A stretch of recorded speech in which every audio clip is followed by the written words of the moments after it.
బడ్జెట్లో మేము ఎక్స్పెక్ట్ చేసేది ఏంటంటే ప్రభుత్వం తరఫు నుంచి సిమెంట్కు అధిక డ్యూటీ, ఎక్సైజ్ డ్యూటీ, అధికమైన ట్యాక్స్లు ఉండడం వల్ల కస్టమర్కి బర్డన్ పడుతుంది.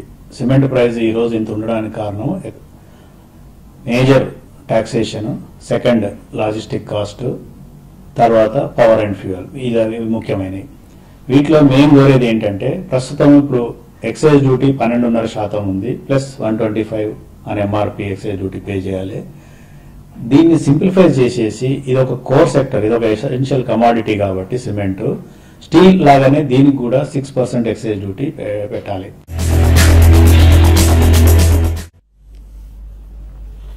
సో సిమెంట్ పరిశ్రమ ఏం కోరుకుంటుందో రవీందర్ రెడ్డి, మేనేజింగ్ డైరెక్టర్, భారతీయ సిమెంట్స్ అనుకో, ఇది మా కోరిక శీర్షికలో తెలియజేశారు. రాబోయే యూనియన్ బడ్జెట్ రకరకాల వర్గాలు, రకరకాల సెక్టర్స్ నుంచి వినిపిస్తున్న డిమాండ్స్ లిస్ట్ మనం ఒక్కొక్కటిగా